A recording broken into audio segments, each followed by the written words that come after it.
ఎమ్మెల్యేలు అడ్డగోలుగా చెలరేగిపోతూ ఇళ్ల మీద పడతా ఉంటారు. లాకప్ డెత్లు జరుగుతూ ఉంటే ఇలా నెత్తి నోరు కొట్టుకుని తల్లులు ఏడుస్తూ ఉంటారు. ఆరోపణలు మాత్రం గొడ్డలి పార్టీ అని ఎవరి మీద చేస్తుంటారు. కారణం ఏంటి? తాము అప్పులు చేయట్లేదు అని ఎక్కడ నేరుగా చెప్పరు, కానీ ఫలానా వాళ్ళ టైంలో అప్పులమయమైపోయింది రాష్ట్రం అనే ప్రచారాన్ని అధికారంలోకి వచ్చిన 2 ఏళ్ల తర్వాత కూడా ఇప్పటికీ కంటిన్యూ చేస్తుంటారు. అసలు ఇలాంటి ప్లానింగ్ వెనక ఈక్వేషన్ ఏంటి? తాము నిజాలు చెప్తున్నాం అని కాన్ఫిడెంట్ గా గుండెల మీద చేసుకుని క్లెయిమ్ చేయలేరు, కానీ ఎదుటోళ్ళవన్నీ అబద్ధాలు అని నిరంతరం అదే మాట పదే పదే పదే చెప్పి ముద్రయ్యాలనుకుంటారు. మీడియాలో అయినా, అధికారంలో ఉన్న వాళ్ళైనా, పార్టీలైనా ఎక్కడ చూసినా గానీ ఇదే ధోరణి ఎందుకు కనపడుతోంది ఆంధ్రప్రదేశ్ లో? పైగా చాలా చిత్రంగా కొంతమంది కళ్ళ ముందు వైఫల్యాలు కనపడుతూ ఉన్నా, ప్రాణాలు పోతూ ఉన్న రాష్ట్రం అప్పుల ఊబిలో పీకల్లోతు కాదు, నెత్తిన బారిళ్లోతు మునిగిపోయింది అని తెలుస్తా ఉన్నా కూడా ఎందుకని ఇలాంటి వాదనని సమర్థించేందుకు విఫలయత్నాలు చేస్తా ఉన్నారు? కారణం ఏంటో తెలుసా? హెర్డ్ మెంటాలిటీ అంటే తెలుసా మీకు? ఇదో రకంగా మాబ్ సైకాలజీ. ఆ హెర్డ్ మెంటాలిటీ తెలిస్తేనే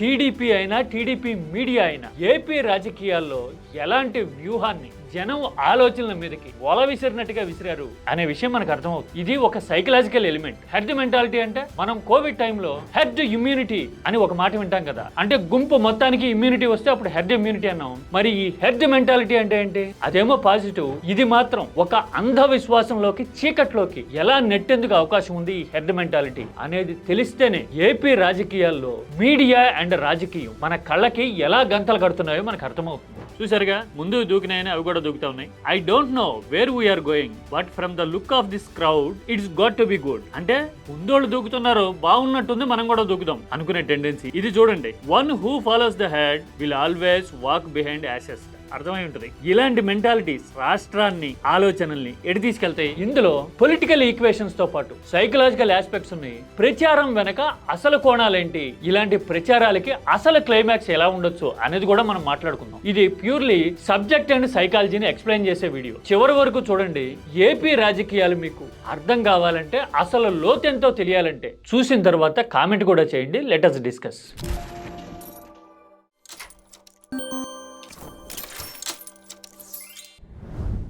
2024కి ముందు టీడీపీ మీడియా నిరంతరం ఒక్కటే రాస్తా ఉండేది కదా, అరాచకం జరిగిపోయింది, అప్పులు జరిగిపోతున్నాయి, శ్రీలంక అయిపోయింది రాష్ట్రం, బాదుడే బాదుడు అనే విషయాన్ని చాలా థీమాటిక్ గా ఏళ్ల తరబడి నిరంతరం జనంలోకి తీసుకెళ్ళింది కదా. తెల్లారులేస్తే పేపర్లో అదే కనబడుతుంది, టీడీపీ నాయకత్వం అదే మాట్లాడుతూ ఉంటుంది, టీవీ ఛానళ్లు సాయంత్రం అయ్యేసరికి అదే చర్చ పెడతాయి. అటువైపు ఎవరు చూసినా గానీ అదే వినపడుతూ ఉండేసరికి అదే నిజమేమో అని నమ్మేంత పరిస్థితి ఖచ్చితంగా వచ్చింది.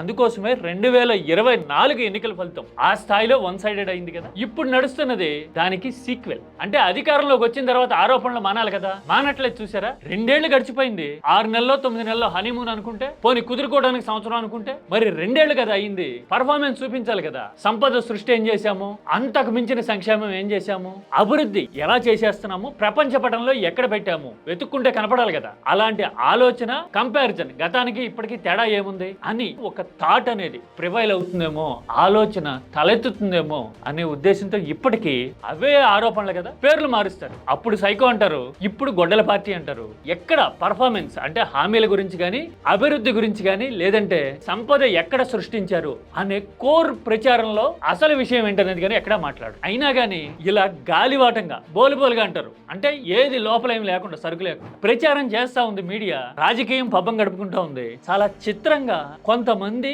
ఈ ఆర్గ్యుమెంట్ ని సపోర్ట్ చేస్తా ఉన్నారు. ఇప్పుడు సపోజ్ ఒక పిల్లోడు ప్రాణాలు పోయినాయి విజయవాడలో, ఇది చాలా క్రూరమైన విషయం, హేయమైన విషయం, అసలు ఇంత దారుణమైన పరిస్థితి అని ఆశ్చర్యపోయి నిర్గాంతపోవాల్సిన విషయంలో కూడా మీకు తెలుసా అప్పుడు ఏం చేశారు అని మాట్లాడడానికి కొంతమంది రెడీ అవుతున్నారంటే ఆ ప్రచారం మత్తులో రాష్ట్రం ఎంతలా జోగుతోంది అని చెప్పడానికి ఇది ఒక నిదర్శనం కదా. ప్రతిపక్ష నాయకుడు జగన్మోహన్ రెడ్డి ఏపీలో 2 ఏళ్లలో ఎప్పుడూ లేని స్థాయిలో దాదాపు 3.5 లక్షల కోట్ల ఏమో అప్పులు చేశారు అని పవర్ పాయింట్ ప్రెజెంటేషన్ చెప్తూ ఉంటాడు. ఆయన ప్రజెంట్ చేస్తూ ఉంటాడు. 3,20,000 కోట్లు ఏమో, అంతకంటే ఎక్కువ నెంబర్, కొంచెం అటు ఇటుగా ఉండుండొచ్చు, కానీ ఇంచుమించు అదే కదా సైజు. అలా ఆరోపిస్తా ఉంటే, ఆధారాలు చూపిస్తా ఉంటే దానికి ఎప్పుడన్నా సమాధానం చెప్పడం చూసామా? అంత చేయలేదు అని అదే స్థాయిలో పవర్ పాయింట్ ప్రెజెంటేషన్ ఇచ్చి నిరూపించడానికి ట్రై చేయడం చూసామా? అసలు అది మాట్లాడరు. అప్పులు చేసిందే నువ్వు అంటూ ఉంటారు. అవునవును అవునవును అతనే చేసాడు అప్పులు అని డప్పులు కొడుతూ ఉంటారు కొంతమంది. ఎవరు ఈ భజనగాళ్ళందరూ? ఎందుకు ఇలా తయారయ్యారు వీళ్ళందరూ? కనీసం మినిమం బుర్ర లేకుండా, ఇంకితం లేకుండా, ఆలోచన లేకుండా. దీని వెనక ఒక సైకలాజికల్ కారణం ఉంది, అదే హెర్డ్ మెంటాలిటీ. అంటే గుంపు మనస్తత్వం, మాబ్ సైకాలజీ అంటారే, ఒక రకంగా అదే ఇది. అదేంటో తెలుసా, రాజకీయంగా ఇబ్బందికర పరిస్థితులు ఫేస్ చేశామనో, లేదంటే కులపరంగా మనకి కంఫర్ట్ లేదనో, అది కాదంటే మనోళ్ళు వచ్చేస్తే అడ్వాంటేజ్ ఉంటుందేమో అని ఆశపడు 2024కు ముందు బలంగా పోలరైజ్ అయ్యి కొందరు సపోర్ట్ చేసి ఉంటారు కదా ప్రస్తుత రెజిమ్ ని, వాళ్ళందరూ ఇప్పుడు ఒక రకమైన డిఫెన్స్ లో పడ్డారు. అరే అప్పటికి ఇప్పటికి తేడా లేదే, పాలసీలైనా పంధా అయినా విధానాలైనా ఒక రకంగా అప్పుడే బెటర్ అనుకుంటున్నారే జనం అనే ఫీలింగ్ వచ్చేసరికి వీళ్ళకి ఒక రకమైన ఇన్సెక్యూరిటీ, భయం వచ్చేసినాయి. మళ్ళీ జగన్ వస్తే, వైసీపీ వస్తే ఏమైపోతాం అనే దడా వణుకు వడాపుణుకు అంటారే, ఆ టైపు మెంటాలిటీ వచ్చి ఇప్పుడు ఏదైనా సరే సబ్జెక్ట్ మాట్లాడక్కర్లా, అప్పుడేం చేశారు అనేయాలి. చాలా టాక్టికల్ గా టీడీపీని సమర్థించే మీడియా కూడా ఉదయం లేస్తే ఇవే విత్తులు నాటుతూ ఉంటుంది. మర్చిపోకుండా ఇదిగో ఇలా అనేయండి మీరు, సోషల్ మీడియాలో అయినా, మీ ఇంటి పక్కన వాళ్ళతో అయినా, మీతో మాట్లాడే ఎవరితో అయినా అని నేర్పుతా ఉంటుంది జనానికి. మీరు కావాలంటే చూడండి, 2 ఏళ్ల పరిపాలన అయ్యింది అని రివ్యూ చేస్తున్న ఈనాడు లాంటి పేపరు ఏం రాస్తుందో చూడండి. పెట్టుబడుల ఒప్పందాలు కుదిరితే పెట్టుబడులు వచ్చేసాయి అని చెప్తుంది. ఒప్పందానికి పెట్టుబడులు గ్రౌండ్ అవడానికి తేడా ఉంది కదా, చూడండి. ఆ తేడా తెలియనికుండా ఇలా హెడ్డింగ్లు పెడతారు. అప్పట్లో విధ్వంసం, ఇదిగో ఇక్కడ చూశారు కదా, ఇది అసలు పాయింట్. అసలు అప్పుడు పెట్టుబడులు పెడతా ఉంటే తరిమి కొట్టేశారు. వాళ్ళకి పనేం లేదా, మూటలు పట్టుకుని వస్తే వెళ్ళిపోండి అని నెట్టేస్తారా? నమ్మేటట్టు ఉండాలి కదా, అప్పుడు నమ్మారు కదా, మరి ఇప్పుడు కూడా నమ్ముతారు అనే ధైర్యం. ఇదొక్కటే కాదు, శాంతి భద్రతల విషయంలో కూడా ఓ పక్కన యువకుల ప్రాణాలు పోతా ఉంటాయి, ఇంకో పక్కన ఎమ్మెల్యేలు అడ్డంగా చెలరైపోతుంటారు, ఇళ్లకి నిప్పులు పెడతా ఉంటారు, కానీ శాంతి భద్రతలు వర్ధిల్లుతా ఉన్నాయి అని ఇదిగో ఇలాగా రాయడం కనబడతా ఉంది. ఆ వాదనని సపోర్ట్ చేసేందుకు ఇదిగో ఈ హెడ్ మెంటాలిటీ ఉన్నవాళ్ళు ట్రై చేస్తా ఉన్నారు. ఎందుకంటే కాంటుపట్టు పొజిషన్ లోకి వాళ్ళని నెట్టేసింది మీడియా అండ్ రాజకీయం చాలా ప్రాక్టికల్ గా. They are in a trap, literally. Trap అని ఎలా అంటామో తెలియాలి అంటే అసలు హెడ్ మెంటాలిటీ అంటే ఏంటో తెలియాలి. అది తెలిస్తేనే ఇలా ఎందుకు తయారయ్యారు ఏపీలో కొంతమంది, మరి అప్పుడు అని ఎందుకు మాట్లాడుతూ ఉన్నారు, కింద మండుతా ఉన్నా గానీ అనేది అర్థం కావాలి. ఇది పంటకు వచ్చే ఒక రకమైన తెగులు లాంటిది. ఆ విషయాన్ని నేను చెప్తే గనక మీరు ఖచ్చితంగా అవును అని ఒప్పుకొని తీరాల్సిన పరిస్థితి వస్తుంది. ముందు అసలు టెక్నికాలిటీస్ చూద్దాం. హెడ్ మెంటాలిటీ అంటే ఇర్రేషనల్ కన్క్లూజన్స్, మోరల్ ల్యాప్సెస్ ఉన్నా గానీ, అంటే పొంతన లేకుండా మాట్లాడుతున్నాం, ఇర్రేషనల్ గా ఉంది అని తెలిసినా గానీ, మోరల్ ల్యాప్సెస్ అంటే నైతికంగా సపోర్ట్ చేసుకోవడానికి మనకి ఏ అవకాశం లేదు. అంటే ఇప్పుడు సపోజ్ యువకుడు ప్రాణం పోయింది, అడ్డంగా ఎక్స్పోజ్ అయిపోయింది సిస్టమ్, అయినా సరే ఆ ప్రాణం పోయినోడు ఎట్లా అంటాడో తెలుసా అని మాట్లాడుతుంటాం కదా, that is called moral lapses అనమాట. అంటే సిగ్గులేని నీతి మాలిన ధోరణి అనమాట. ఇలాంటి ధోరణి ఎందుకు వస్తుంది అంటే ఈ హెడ్ మెంటాలిటీ. ఎందుకంటే మన గుంపంతా ఇది ఎత్తుకున్నాం కదా, అది ఫెయిల్యూరు, అదంతా అబద్ధం అని ఒప్పుకోవడానికి ఆ మెంటాలిటీ సిద్ధపడతాం. అందుకోసమని ఈ హెడ్ మెంటాలిటీలో ఆ ఫెయిల్యూర్స్, ఈ మోరల్ ల్యాప్సెస్ అనేవి కీలకంగా ఇంధనంగా ఉంటాయి. ఈ నెగిటివిటీని నిరంతరం మండిస్తూ ఉంటాయి. ఇందులో కొన్ని ఇంట్రెస్టింగ్ ఫీచర్స్ ఉంటాయి. అవేంటో చెప్తా, ఒక 3-4. హెడ్ మెంటాలిటీ ఉన్న సొసైటీ డీ ఇండివిజువలైజేషన్ లో ఉంటుంది. డీ ఇండివిజువలైజేషన్ చూసారా ఈ పదం? ఇండివిజువల్ అంటే ఏంటి? స్వతంత్రంగా ఉండటం, ఇండిపెండెంట్ గా ఉండటం, వ్యక్తిత్వంతో ఉండటం కదా. డీ ఇండివిజువలైజేషన్ ఉంటుంది. అంటే అవేవి ఉండకపోవడాన్ని డీ ఇండివిజువలైజేషన్ అంటారు. వీళ్ళకి ప్రత్యేకంగా ఒక అభిప్రాయం ఏముండదు. పొద్దున్నే పేపర్లోనే ఎక్కడ రాస్తారు, లేదంటే మార్నింగ్ సొల్లు డిబేట్లు పెట్టి గాలివాటం ఆరోపణలు పొట్టు పొల్లు మీద వదులుతూ ఉంటారు కదా, అలాంటి వాళ్ళు మాట్లాడుతుంటారు. అది పట్టుకుని వీళ్ళు సోషల్ మీడియాలోనూ పక్కన ఉన్న వాళ్ళతోనూ వేరే కులస్తులతోనూ ఆర్గ్యుమెంట్లు పెట్టుకుంటూ ఉంటారు. వీడికి స్వతంత్రంగా అసలు ఏం జరిగింది ఏంటి అనేది తెలియదు, వీడికి జడ్జిమెంట్ ఉండదు. డీ ఇండివిజువలైజేషన్ అనేది ఈ హెడ్ మెంటాలిటీలో చాలా కీలకమైన విషయం. ఈ చుట్టూ చాలా మంది కనబడతా ఉంటుంటారు ఇప్పుడు. ఇలాగా ఎలాంటి వ్యక్తిత్వం లేకుండా, సొంత అభిప్రాయం లేకుండా, వాస్తవాలు తెలుసుకోకుండా, ఫలానా వాళ్ళు రాశారనో ఫలానా వాళ్ళు చెప్పారనో ఎదుటోళ్ళని అదే మాట అంటానికి సిద్ధపడే వాళ్ళందరూ ఈ బాపతే. ఇది తిరుగులేని ఫీచర్ నెంబర్ 1. ఇక రెండోదేంటో తెలుసా? Diffusion of responsibility. అంటే వీడు బాధ్యతగా ఏది ఫీల్ కాడు. అంటే సమాధానం చెప్పాల్సిన పరిస్థితి ఉంది, నిరూపించాల్సిన అవసరం ఉంది అని ఎక్కడా అనుకోరు. ఇప్పుడు అప్పులు చేశారు అంటే ఎప్పుడన్నా అప్పులు చేశామా చేయలేదా అని మాట్లాడడం కానీ, ఇదిగో ఇంత చేసిన మాట నిజమే అని చెప్పడం కానీ ఉందా ఎక్కడన్నా? ఒకవేళ అలా చెప్తే అది రెస్పాన్సిబిలిటీ. డిఫ్యూజన్ ఆఫ్ రెస్పాన్సిబిలిటీ అంటే అలా అన్న వాళ్ళనే అసలు నువ్వే అప్పుల పాలు చేసావు అంటూ ఉంటారు గాలివాటంగా. చాలా దారుణమైన విషయం ఏంటి అంటే ఈ హెడ్ మెంటాలిటీ ఉన్నవాళ్ళు అప్పుడేం చేశారు అంటూ ఉంటారు. ఆ గాలి పోగేసిన వాళ్ళని చూసి నిజంగా వాళ్ళకి అంత సరుకుందని నమ్మకం ఉంటే కనుక లెక్కలు చూపించని అడగాలి కదా. అడగడానికి వీడికి ఇండివిజువాలిటీ లేదు, తెలివి లేదు, సొంత ఆలోచన లేదు, అందుకని అడగరు. అందుకని డిఫ్యూజన్ ఆఫ్ రెస్పాన్సిబిలిటీ ఎంత ప్రమాదకరమైన ధోరణి చూడండి. అంటే రెస్పాన్సిబిలిటీ లేకుండా ఉండటం అనేది ఈ హెడ్ మెంటాలిటీలో రెండో ఫీచర్. ఇక మూడోది చెప్తా, ఎథికల్ ఫేడింగ్. ఎథిక్స్ అంటే నైతికత అంటారా, అంతేనా? అలాంటి ఎథికల్ ఫేడింగ్ ఈ హెడ్ మెంటాలిటీలో కీలకం. ఎక్కడ నైతిక బాధ్యత తీసుకోవడానికి, మోరల్ రెస్పాన్సిబిలిటీ తీసుకోవడానికి, లాజికల్ గా ఉండటానికి సిద్ధపడరు. ఎన్ని ఆరోపణలు చేసినా, ఆధారాలు చూపించినా, జనం నెత్తి నోరు కొట్టుకున్నా గానీ కిక్కురు మనకుండా కొన్నాళ్ళుండి హీరోయిజం చూపించడానికి ఓపెన్ ఛాలెంజ్ చేసేస్తుంటారు. నాతో రా, కూర్చో మాట్లాడదామని. నీకంత నైతికత ఉంటే గనక ఆరోపణలు వచ్చినప్పుడే ఎందుకు ప్రెస్ మీట్ పెట్టి సమాధానం చెప్పలేదండి? నీకంత కమాండ్ ఉంటే, నీకంత నమ్మకం ఉంటే, నీకంత సబ్జెక్ట్ ఉంటే ఎందుకు ఒక్క ప్రెస్ మీట్ కూడా పెట్టలేకపోయారు? జగన్ ఇంటికి 200 మీటర్ల దూరంలో ఉన్నా అని ఛాలెంజ్ చేయడం హీరోయిజం అనుకుంటాము. ఎందుకంటే మనకు బాకాలు ఉదే మీడియా ఉంటుంది. ఈ హెర్డ్ మెంటాలిటీ ఉన్న మూర్ఖులు కొంతమంది రెడీగా ఉంటారు. అందుకోసమని వాళ్ళు ఆ ఆర్గ్యుమెంట్ ని సబ్స్క్రైబ్ చేసుకుంటున్నారు, ఓన్ చేసుకుంటున్నారు అనుకొని ఇలాంటి ఎథికల్ ఫైడింగ్ టెండెన్సీ ఉంటుంది. అన్నిట్లోనూ ఇదే ఉంటుంది. చూడండి, మీరు శాంతి భద్రతల విషయం అడగండి, ప్రాణాలు పోవడం గురించి మాట్లాడండి, లేదంటే ఎమ్మెల్యేలు అడ్డంగా చెలరేగిపోవడం, అంటే ఇసుక మసక మొత్తం అన్ని విషయాల దగ్గర నుంచి క్వశ్చన్ చేసిన వాళ్ళ ఇళ్లకి నిప్పులు పెట్టిన సందర్భాలు ఉంటాయి కదా, అలాంటి విషయాల దగ్గర నుంచి అన్నిట్లోనూ ఎదురుదాడే ఉంటుంది. ఎథికల్ ఫైడింగ్ అంటే అదే. ఆ ఎథికల్ ఫైడింగ్ ని సపోర్ట్ చేసేవాళ్ళు కూడా ఉంటారు కొంతమంది. ఇదే అసలు బాధాకరమైన విషయం. ఆ సొసైటీ, ఆ మెంటాలిటీ ఉన్నవాళ్ళు ఎలాంటి అంధకారంలో ఉన్నారు అని చెప్పడానికి తిరుగులేని రుజువు. ఇక 4వది ఏంటో తెలుసా? ఫోమో. కుర్రోళ్ళు వాడుతూ ఉంటారు, జంజే పిల్లలు వాడుతూ ఉంటారు ఎక్కువ ఈ పదం. ఫోమో అంటే ఫియర్ ఆఫ్ మిస్సింగ్ అవుట్. ఏంటది? హోల్డ్ పోతుందేమో, కుర్చీ పోతుందేమో, ఇలాంటి అడ్వాంటేజ్ పోతుందేమో అనే భయం నిరంతరం వెంటాడుతూ ఉంటుంది. అభద్రత ఉంది చూసారా?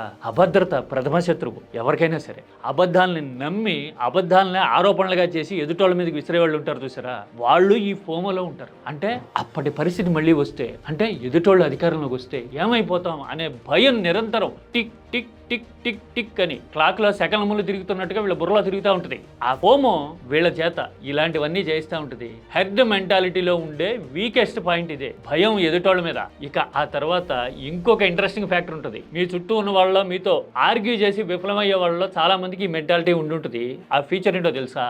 Informational Cascades. అంటే ఇలా వాదించే వాళ్ళు, ఆర్గ్యూ చేసే వాళ్ళకి చాలా మందికి ఇన్ఫర్మేషన్ తెలియదు, నిజమేంటో తెలియదు, విచక్షణ తెలివి ఉండదు, చదువుకుని కూడా పెద్దగా ఉండరు. కానీ చదువుకున్న వాళ్ళు కూడా ఇలాగే ఎందుకు మాట్లాడతారు అంటే, పేపర్లో రాశారో, పలానా నాయకుడు మాట్లాడాడో, లేకపోతే మన కులం అంతా ఆర్గ్యుమెంట్ తీసుకుందానో ఒక ఫీలింగ్ ఉంటుంది. మన దగ్గర కంటే వాళ్ళ దగ్గర ఇన్ఫర్మేషన్ ఉండి ఉంటుంది. ఆయన మాట్లాడాడంటే నిజమై ఉంటుంది. నేను పలానాది కట్టేసి ప్రపంచ పటంలో పెట్టేశాను అని ఒక 30 ఏళ్ల నుంచి చెప్పడం చూస్తా ఉన్నాం కదా. అది నమ్మే వాళ్ళకి ఎవరికైనా వాస్తవాలు తెలుసా? వాస్తవాలు తెలిసినా ఒప్పుకునే పరిస్థితిలో ఉంటారా? ఒప్పుకోరు కదా. ఎందుకంటే ప్రైడ్ అనే ప్రచారం ఆయనకు ఉండాలా, ఆయన అధికారంలో ఉంటే మన పబ్బం గడవాలా, మనకేదో సైకలాజికల్ అడ్వాంటేజ్ ఉంటుంది అనే ఫీలింగ్ లో ఉండాలి కదా. That is called informational Cascades అనమాట. అంటే నీ దగ్గర ఇన్ఫర్మేషన్ లేదు, అసలు ఏది ఒరిజినల్లో నీకు తెలియదు, లేకపోయినా కానీ ఆయన చెప్పాడంటే, ఆ పేపర్ రాసిందంటే నిజమై ఉంటుంది అనే భ్రమలో బతుకుతూ ఉంటాం కదా. ఇది ఈ హెర్డ్ మెంటాలిటీలో తిరుగులేని ఫీచర్. ఇప్పుడు ఒక 4-5 విషయాలు చెప్పా కదా నేను, ఇవన్నీ ఈ ఆర్గ్యుమెంట్ లో కనపడుతూ ఉంటాయి కదా. మరి ఇంత మూర్ఖత్వం, అజ్ఞానం, స్వార్థం మేటేసినప్పుడు మరి అలా కాకుండా ఇంకెలా ఉంటారండి? అందుకోసమే ఇంత జరుగుతూ ఉన్నా గానీ మరి అప్పుడో అంటూ ఉంటారు. అలా కనపడే వాళ్ళని సైకలాజికల్ బాధితులు అని గుర్తించి అర్థం చేసుకోండి అంతే. ఆర్గ్యుమెంట్ పెట్టుకోకండి, పెట్టుకున్నా గానీ లాభం లేదు. మరి ఇలాంటి టెండెన్సీ ఎలాంటి పరిస్థితులకి దారితీస్తుంది చెప్తానన్నా కదా. అది కూడా ఎలాంటిదో తెలుసా? ఒక తెగులతో పోల్చాలి ఇలాంటి పరిస్థితిని అని చెప్పా కదా. వ్యవసాయ కుటుంబాల నుంచి వచ్చిన వాళ్ళకి, మరీ ముఖ్యంగా వరి పంట వేసే వాళ్ళకి అగ్గి తెగులు అనేది వినుంటాం కదా, చూసుంటాం కదా. అగ్గి తెగులు అంటే ఏంటి? పంట మామూలుగా ఆకుపచ్చగా ఉంటుంది కదా, ఈ అగ్గి తెగులు ఆ దోమ సోకితే పంట పసుపచ్చగా మారిపోతుంది. అగ్గి తెగులు సోకింది, దోమ వచ్చింది అంటే పంట అంతా అగ్గి రంగులోకి మారిపోద్ది.